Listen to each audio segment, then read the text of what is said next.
All right, welcome back to Yahoo Finance Live. Over the weekend, we got quarterly results from Warren Buffett's Berkshire Hathaway. The company reporting $69 billion in top-line revenue, A-share earnings per share coming in just over $18,000.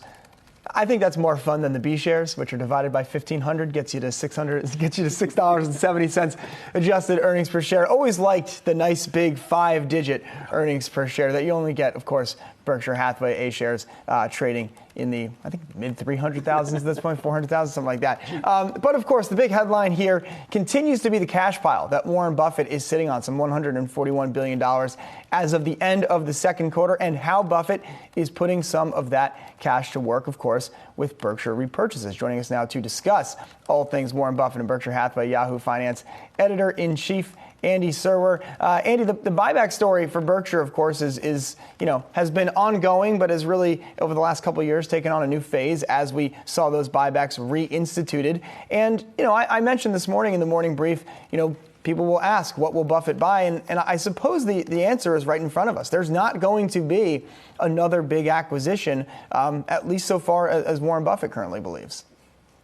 Yeah, Myles, you also noted that the last acquisition he made, Precision Castparts, not working out so well in the sense that he had to do $1 billion write-off and had to basically apologize for it, likes the business still, but, suggested that he overpaid for it. So if that's your last big deal, maybe you're a little gun shy. I mean, it's difficult to suggest that about Warren Buffett, but it gets tougher and tougher. It's the tyranny of large numbers to find a company that's big enough to actually move the needle for Berkshire Hathaway. And of course, one thing that's very different nowadays, you guys, is just the huge amount of money that's in private equity right now, that's floating around and sloshing around in SPACs. I mean, everyone's looking for a deal right now. So he does not have this territory to himself anymore at all.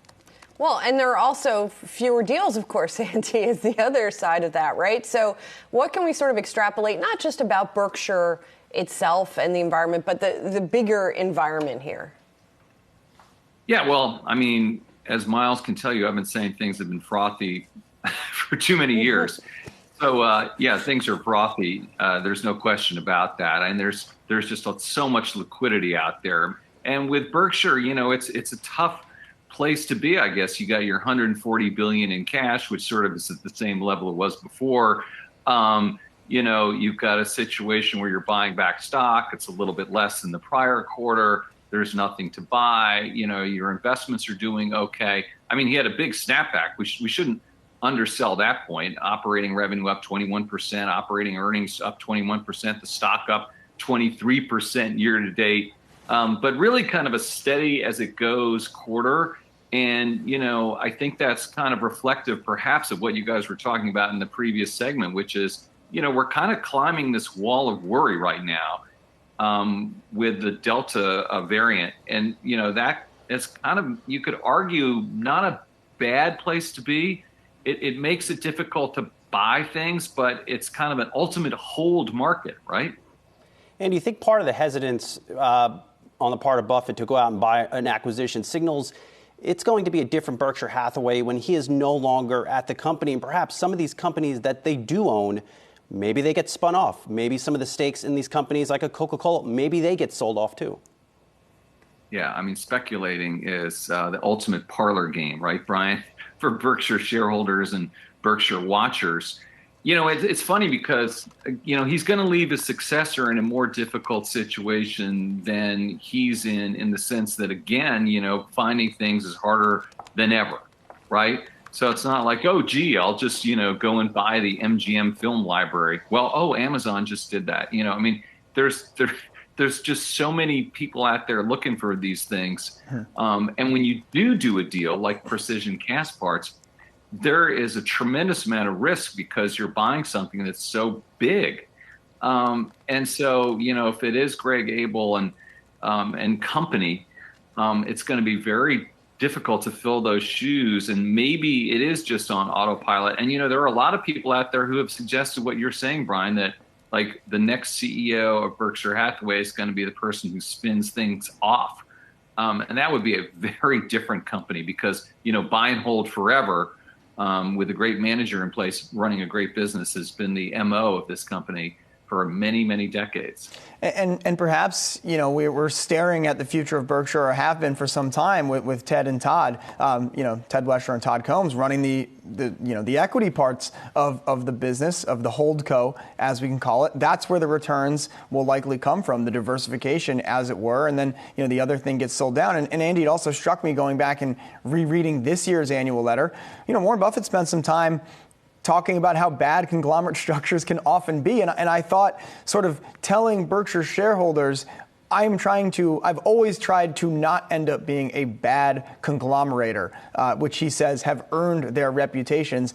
And the way you do that is you go buy average businesses that you don't really understand, you pay too much for them, and then it bleeds into other parts of the enterprise. And perhaps he is content to let, private equity and SPACs and others, take their chance at companies that Buffett himself and others might believe are overvalued or just not of high quality.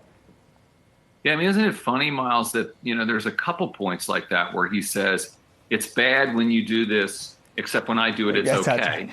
And so far that's worked out. I mean, there's a conglomerates thing. It's also taking, big risks in concentrated risks in equities, right? Don't do that. Of course, I do it, and it's worked out. Yep. You should diversify. I don't diversify. I mean, the big stake in Apple is a case in point. You can say, oh, Apple, everyone owns Apple. But I think the point that those guys would make is that it was still, when they bought it, and perhaps today, I mean, they still own a lot of it, underappreciated. It's hard to imagine, the most popular, widely held stock, but it's still underappreciated. I guess that's the thesis. I think that is the thesis. And again, talking about the engineering side of that, walking us through the math of Apple repurchases their shares, we get paid the dividend, we reinvest that into Apple, voila, we own more of the company without doing, a whole lot of work. But always fun to check in on what's going on with the Buffett empire. I think his birthday's coming up in a couple weeks. Maybe we'll do another round of Buffettology. This is 92 for him, Andy? 91, do you remember? 91. Yeah. 91. So we'll do that. I think it's August 28th or something around there, if I'm not mistaken. Yahoo Finance Editor-in-Chief Andy Serwer, thanks for stopping by. I hear we'll see you in person on Thursday. Rumor has it. That's it. Rumor has it. All right. Down the hatches, Myles. That's right.